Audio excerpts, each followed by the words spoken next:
అనగనగా రామాపట్నం అనే ఒక గ్రామం.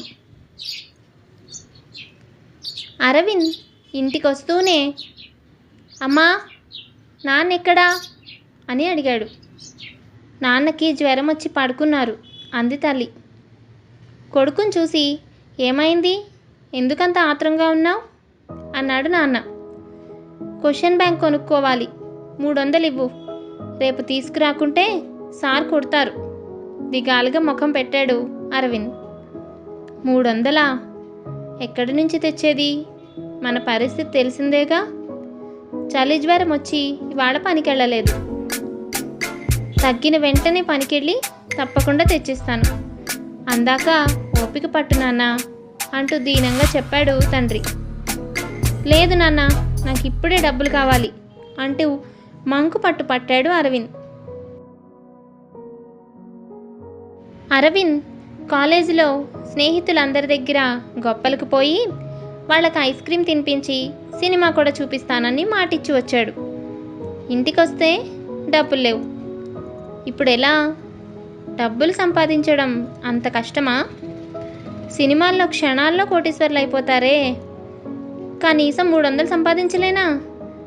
ఇలా ఆలోచిస్తూ రాత్రంతా నిద్రే పట్టలేదు అరవింద్కి. తర్వాత రోజు కాలేజ్కి వెళ్లకుండా రోడ్డు మీద నుంచుని ఆలోచిస్తూ ఉండిపోయాడు. ఆ పక్కనే ఒక 2 వ్యక్తులు ఏదో విషయంలో గొడవ పడుతూ వాదులాడుకుంటూ కనిపించారు. ఆసక్తిగా వాళ్ళ దగ్గరకు వెళ్ళి నిలబడ్డాడు అరవింద్. ఆ 2 అరవింద్ వైపు చూసి, ఎవరు నువ్వు, ఇక్కడ నిలబడ్డావే, నీకు ఇక్కడేం పని అని గద్దించారు. నా పేరు అరవింద్, మీరేదైనా పని ఇప్పిస్తే చేసి పెడతాను, నాకు అర్జెంటుగా 300 కావాలి అన్నాడు తొణక్కుండా.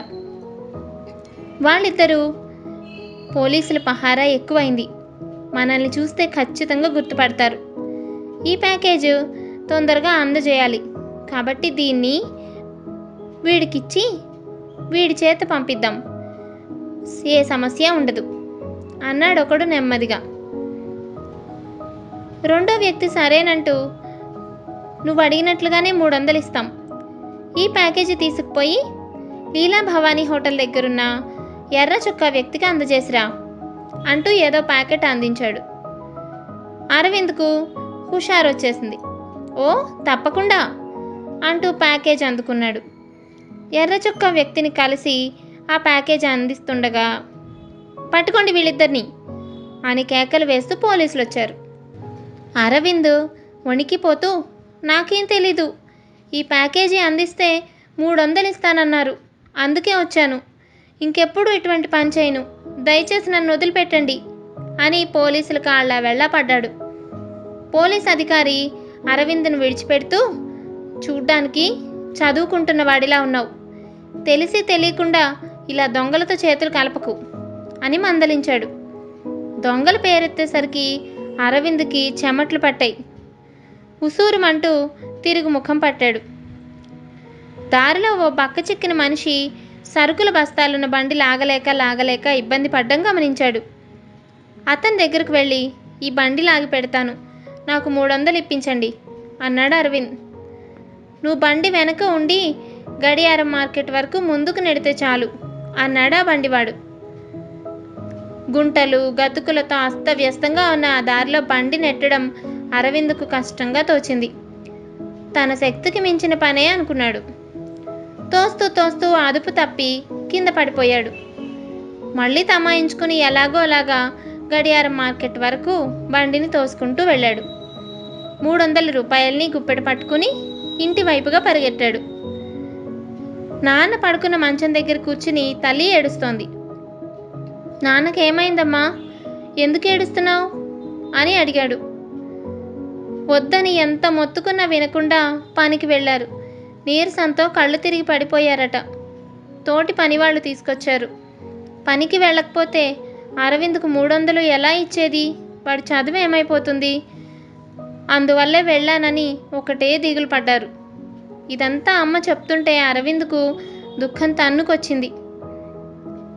నాన్న, నన్ను క్షమించు, మూర్ఖంగా నిన్ను కష్టపెట్టాను, ఇప్పుడు అర్థమైంది అమ్మా నాన్నలు పిల్లల్ని ఎంతగా ప్రేమిస్తారో.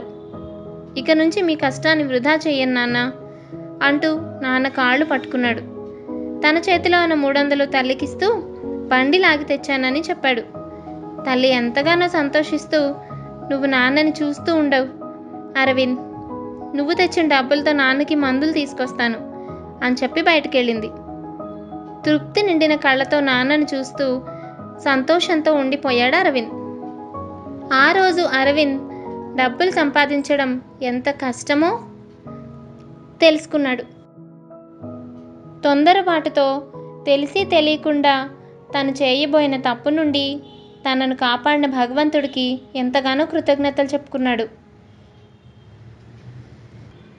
పోలీసులు తన మాట నమ్మకపోయి తనను జైల్లో వేసుంటే తన పరిస్థితి ఏంటి? తలుచుకుంటూనే వణుకు పుట్టింది అరవింద్కి.